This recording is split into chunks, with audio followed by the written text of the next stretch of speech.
Well, I'm Paul Godwin, and I'm a co-founder of The Fit Show with Matthew Glover. So I'm also a co-founder with Paul. We started it together, and I'm chair of the board these days. So this is the first day of Fit Show 2022. What do you think of it so far? I tell you, it started yesterday for me. I turned up yesterday afternoon. I mean, the rest of the team does all the work. My name's still above the door, but I don't work behind the bar anymore. So I didn't know what to expect. It's been 3 years. Came through the entrance at the back of the hall to see most of the stands well built, nearly complete. Still all the mess. They were laying the carpets and everything. I didn't know. If I was honest, I was a little bit nervous about what I was going to find. I mean, I still care greatly. And I really got a buzz, a real boost, because it started from the first show. I'm just looking at Matthew now. The effort that people put into building the stands was ridiculous, way past anything we expected. Do you remember that? Yeah, totally. I mean, it was a surprise. We were very proud, weren't we, in that first year, and still are. And I think at the time, we had too many. We didn't think people would build their own stands. And we had to literally transfer the amount of space only allocations. We swapped it over. We completely swapped it around, and that continues to this day. Many companies decide to build their own thing. It's a fabulous effort.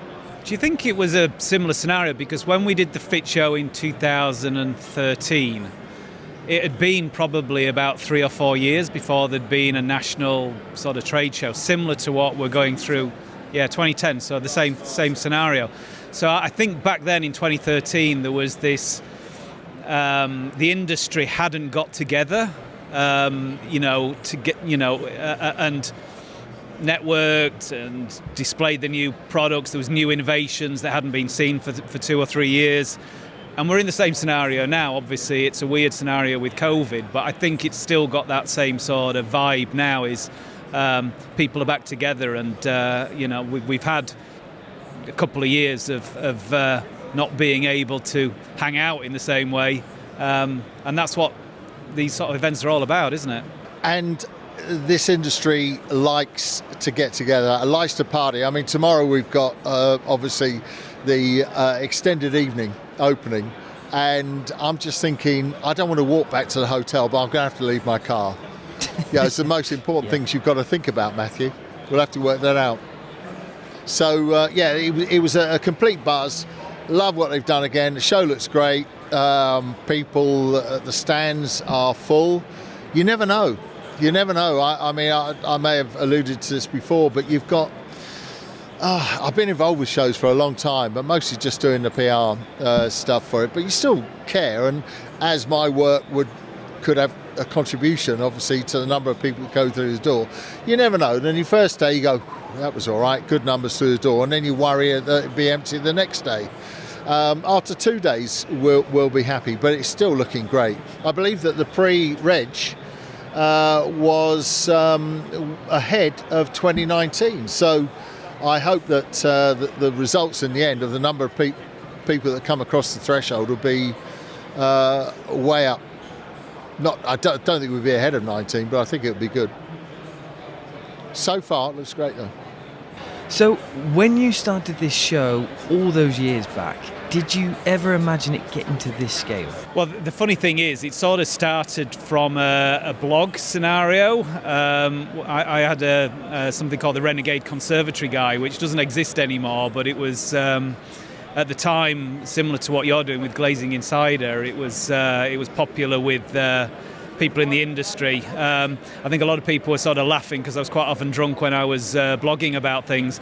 But that's how I got to know Paul, really. And because GlassX hadn't existed for a number of years, we started talking about having a get-together. I think people were suggesting a fishing event. No, well, yeah. So, I mean, how the fishing event idea came out was because GlassX was still around, but they were talking about moving it to Interbuild, to going with the building industry show. So Matthew put this crackers thing out on his blog. Well, what are we going to do in the spring? And so one of the ideas came back, we'll have a national fishing show. That would have gone down well with you, wouldn't it? So we wouldn't have cared so much at the time, would you? It wouldn't have happened now. So, no, that was not going to work. So we did Glass Talk, didn't we, for a while? So Matthew and his brother, without any real thought, just decided that we're going to have an event. So they went out and they booked a big room at the Metropole Hotel next door to us here at the NEC, and just booked it. What we're going to, and then on his blog, what are we going to do with it now?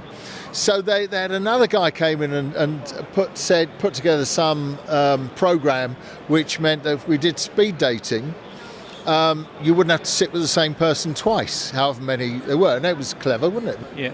Then the other element of it was, I said, well, you can't have that all day, so you need a sort of thing like they used to do on Top Gear, where they talk to people on the couches, didn't they? So he said, well, I put that in, sent him that note. He said, well, you can be Jeremy Clarkson. And I haven't stopped talking since. And the funny thing was, through that, people were saying maybe it ought to be like a bit of a mini exhibition, have a bit of shell scheme. So that really the cogs started turning for me anyway, thinking, yeah. And then we decided to, me and you over a glass of wine or a bottle of wine or two, started thinking, maybe we could do a show, like what Glassex was. But neither of us you'd done PR, but neither of us. I'd been in shows for some time, but doing the publicity for them, but as a contractor. So to go back to your question, were we expecting it to be a success? I mean, it was a runaway success that first year, and it's really been trying to keep the momentum going ever since, really. I will repeat, we were sitting out there over this legendary glass bottle of wine, up in Wakefield in a pub. I can't remember what it's called. We're quite a new pub. He said, how hard can it be? This is him. How hard can it be? Are you kidding? But how hard can it be? So I've always been a little bit more cautious, sort of planning and thinking things through and probably overthinking things. Matthew's nature is just get on with it. Well, the funny thing is, we Nikki West, who's obviously event director now, she was involved in the early stages as well. We created a floor plan. I had this floor plan, and do you remember I went to see Gareth at Solidor with this floor plan? Nobody was booked on the plan at all, and I did my pitch, and Gareth said, can I have any stand at all on this floor plan? I was like, yes. He said, can I have the one right in front of the doorway? I said, yes. He said, right, I'll have that then. So that was our first stand. And then I went to his competition, Nick Dutton, at Doorstop. And, I showed him the floor plan, and he could see that Gareth had booked one entrance. And so Nick said, can I have the other entrance? And I was like, yes, you can.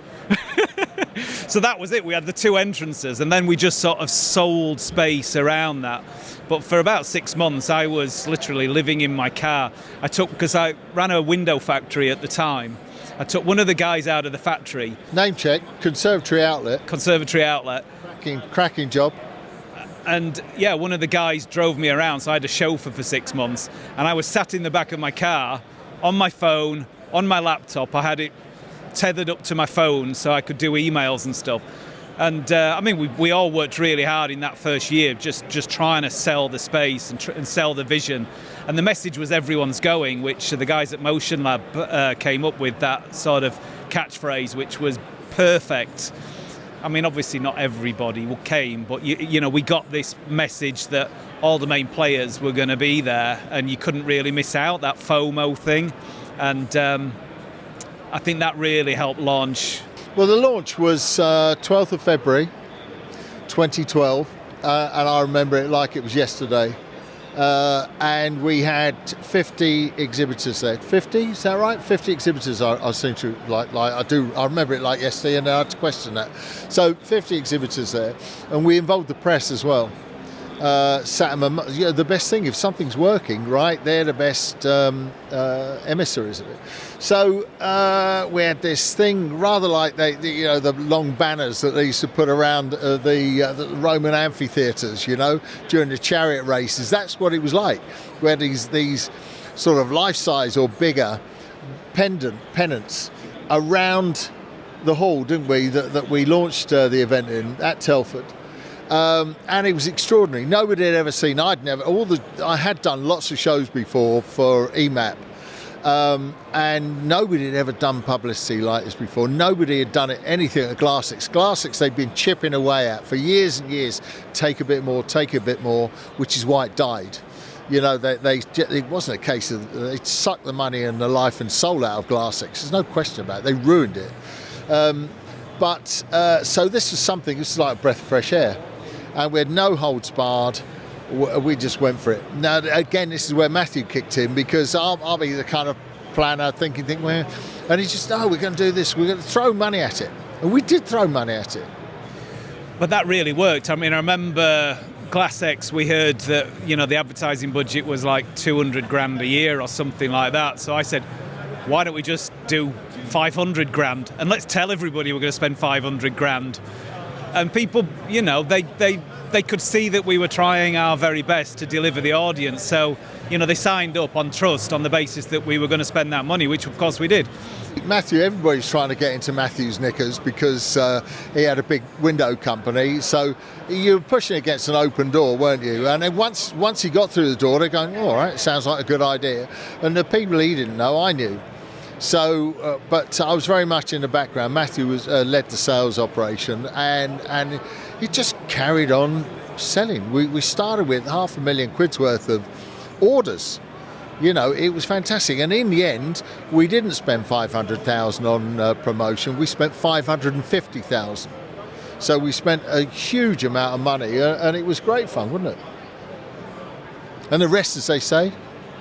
So, Matthew, you're not technically in the industry like you used to be, whereas Paul is more on the ground with his PR and everything to do with the industry. So have you noticed a difference in this show? Well, I am sort of still in the industry. So I'm a shareholder in an installation company in Wakefield, West Yorkshire Windows. So I'm still involved. But, yeah, over the last 3 or 4 years, I've been working more in the plant-based food space. So... this is, it's still great. I get a bit of an overview of what's going on. I'm chair of the board of Fit Show, so I'm still going to the board meetings and getting involved in the strategic direction of the show. But yeah, I mean, you can see over the last 3 years the amount of innovation that we're seeing on the stands has come on leaps and bounds. And there seems to be a real buzz. I mean, I think... the feedback I'm getting was last year was a really strong year, in terms of, this COVID bounce, if you like, and a lot of the companies struggling to keep up. Looks like it's tailed off a little bit this year, over the last couple of years, which, ultimately is going to be good for the Fit Show, because if you've not got enough work coming through, you need to advertise, you need to spend money on marketing. So I'd recommend everybody to book Fit Show 2023. I mean, on that happy note, when we go back to 2011, when this idea came up, the industry was, if not technically, it was in recession. But the products and everything were really pretty flat. Lean-to connies, basic casements, the style and everything really was quite limited. The difference between that first show in 2013 and now is immense. So the industry kind of got it that the more products you design, the better the products you design, the more products you're going to sell. So the innovation is quite clear. I'm not a technical guy as far as windows and doors are concerned, but the difference is immense. I get this feeling for 2023. Effectively, this is a 21 show, and COVID shunted us back to 2022.